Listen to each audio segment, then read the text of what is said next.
Thank you. Thank you. Thank you very much.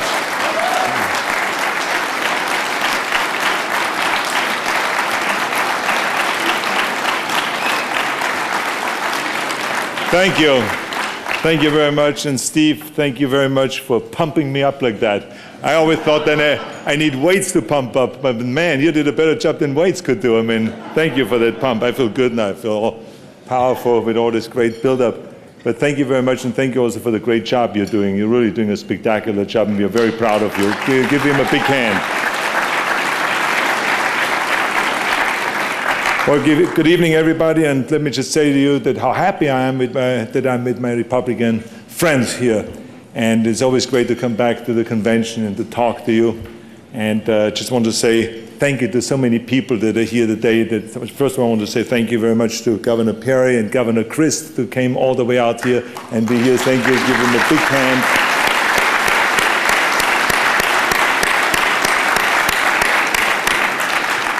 Two great leaders. And you know when they come out here, what that means. Those are maybe the candidates for president in 2012. Who knows? I mean, it's just, that would be great, actually. I mean, two good candidates. I love it. Now you say, wait a minute, don't blow it for me. Okay, I'm not going to talk about it. I'm not going to talk about our secret conversation. But anyway, it's great to have you both here. I also want to say thank you to the organizing committee that is really responsible for organizing this great dinner and this great evening here today. Let's give them also a big, big hand for their great work.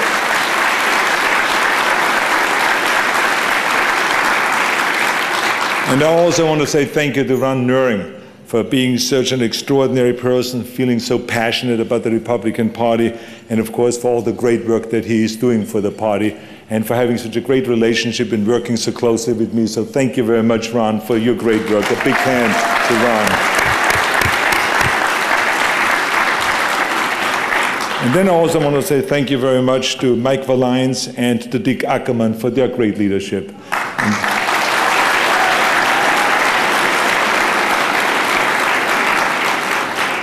And especially on the recent budget. Because let me tell you something, that 3.5 years ago we had a $16.5 billion structural deficit.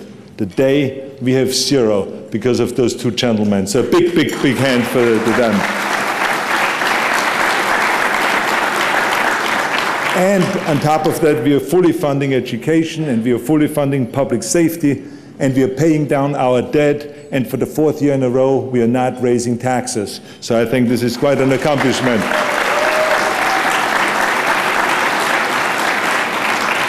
And the new budget contains less, I mean, the spending has gone up only by less than 1%, which is also a great accomplishment. I think the federal government should be so lucky to have a budget that we have here in California, let me tell you that.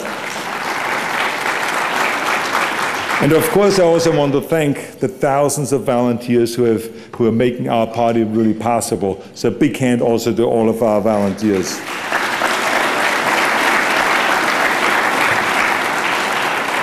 Now, ladies and gentlemen, this is not going to be a typical convention address.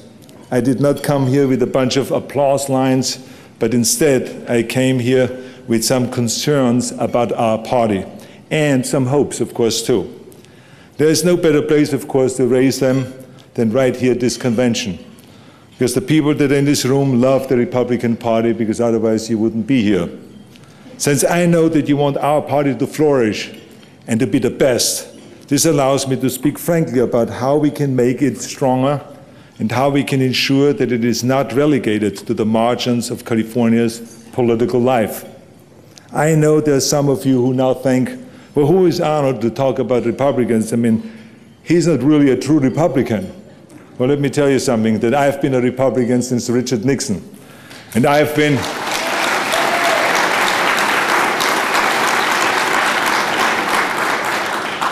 a Republican in spite of the years of debates with Maria and the entire Shriver clan and all the Kennedys up in Hyannisport. And believe me,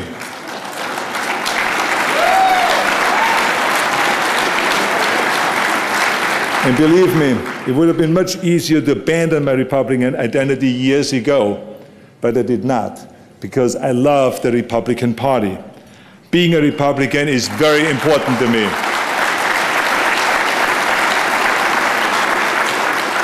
And this party here is very important to me.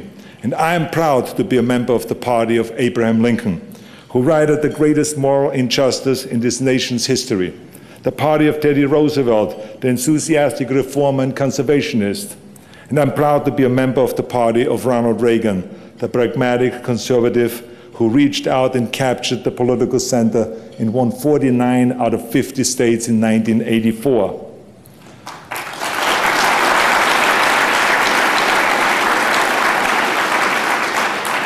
Now, where is the party today?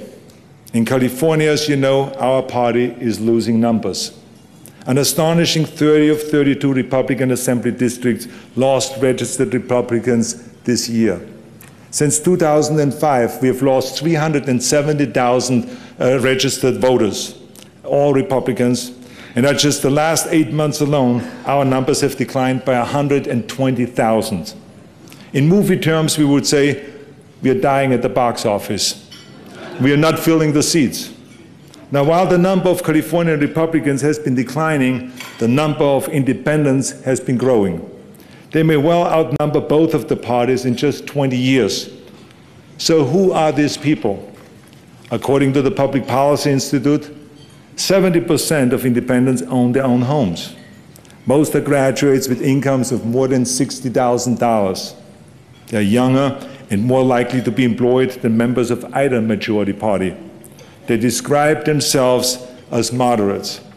They often hold conservative views in fiscal policy and law and order issues, while taking more liberal stance on social and environmental issues. And they can be reached. They voted for me 59% to 33% over my opponent last year. The real opportunity for Republicans is that independents generally agree with our core principles. Like us, they believe in limited government that is not wasteful. They believe taxes should be as low as possible, because the more you give to government, the more it will spend. Trust me, they're right. They believe in individual freedom and the responsibility that goes with that freedom. And they believe in the importance of public safety. And they believe that economic prosperity comes from the energy of the marketplace, not from the heavy hand of the state. I want to make the Republican Party welcome these independents.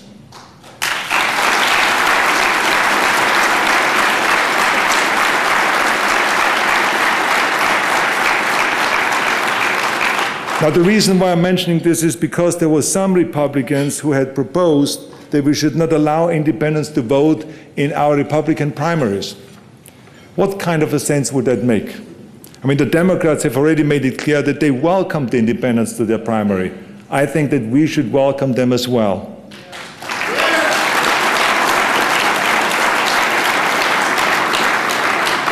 I mean, research shows that the party that you vote for in a primary is usually the party that you vote for in a general election. So it makes sense to welcome them. The goal of any political party is to win elections, to become a majority, and to advance its ideals.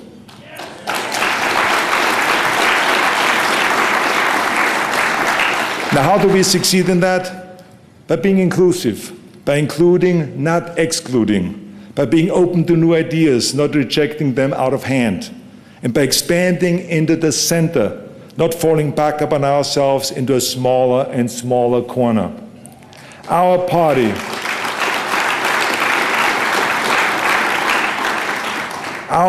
has lost the middle, and we will not regain true political power in California until we get it back. I am of the Reagan view that we should not go off the cliff with flags flying. I did that in 2005, trust me. In 1967, here's an interesting thing. In 1967, when Ronald Reagan spoke to the California Republican Assembly, he said, "We cannot become a narrow sectarian party in which all must swear allegiance to prescribed commandments. Such a party can be highly disciplined, but it does not win elections.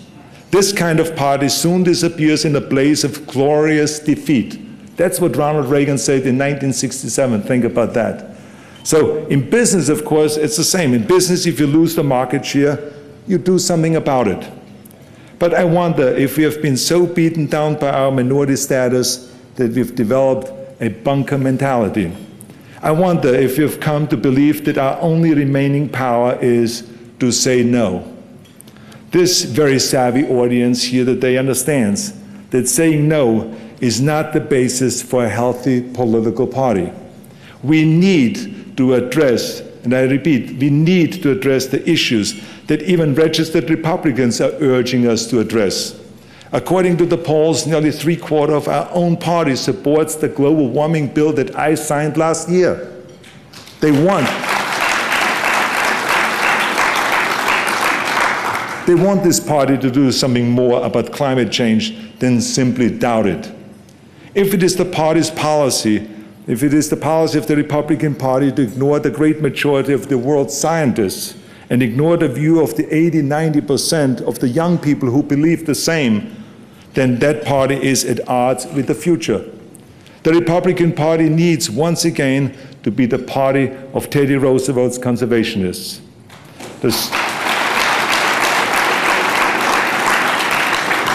The surveys show that the majority of our own party also wants us to work on comprehensive healthcare reform, not stand in its way. My proposal is not a European socialist plan. It is not a Canadian single-payer plan that is driving Canadians across the border to get healthcare. Not at all. My plan is a good faith attempt at a market-based solution. Never in history has medicine ever been able to make such a difference in people's lives than now. And we will be on a losing end of history, unless we realize that healthcare must be addressed. A majority of our own party supported our transportation and flood control bonds that were on the ballot last year. And I want to thank you all for voting for that and for being such great partners.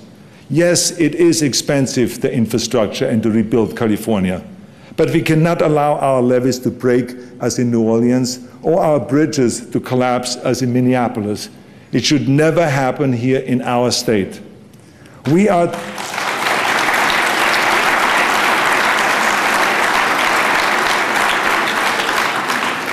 Let's not forget that we are the party of President Eisenhower, the moderate military man who understood the need of logistics and infrastructure and created the interstate highway system and the largest public works project in the history of America.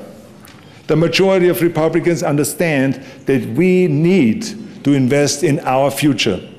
And I believe that we should be listening to the majority of our party. If our party doesn't address the needs of the people, the needs of Republicans themselves, the voters, registered Republicans included, will look elsewhere for their political affiliation. The majority of Republicans prefer progress with messy compromise over defeat with pristine principles. Compromise is part of politics, and it is especially a part of politics if you're the minority party. California Republicans do not have to be the political equivalent of the Spartans at Thermopylae. We do not have to defend the past alone. Let me tell you, there are as many people behind us. Defeat does not have to be our future. A large body of reinforcement is right behind us, and it's called the middle, and it's called the center. They are the independents, they are the Reagan Democrats, and they are the disenchanted Republicans. We do not have to give up who we are for them to come to our aid. They already believe much in what we believe, but they must also be allowed to believe in other things too, things that perhaps not all of us will agree with. I think that is fine. That the road to our comeback is clear. The California Republican Party should be a right-of-the-center party that occupies the broad middle of California. That is a lush, green, and abandoned political space, and that can be ours. We have done so many great things together. I am so proud of the Republican Party, of what we have accomplished. I mean, we brought back the economy in these last 3.5 years. We reformed workers' compensation. We created nearly 1 million new jobs. We eliminated the operating deficit. We passed the biggest prison construction program in our history. We protected the 3 strikes. We passed Jessica's Law, and the list goes on and on and on.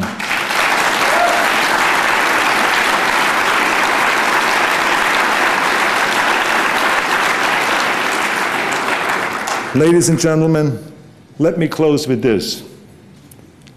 When I was 21 years old, I lost my first American bodybuilding championships, which was the Mr. Universe contest in Miami. I was 100% sure that I will win, because I've won 2 Mr. Universe contests before in Europe, but I did not win. I couldn't believe it that I lost. I was devastated. I had let people down. It kept going through my head that I'm over here in America, in a strange city, a strange place, and that I'm a loser. I cried all night long. I vowed to myself that I would work as hard as I could to be strong and not to be beaten again. My fellow Republicans, I pledge to you that I will work hard to make the Republican Party strong. And for the sake of California and its people, I ask you to join me. Thank you very much. Thank you.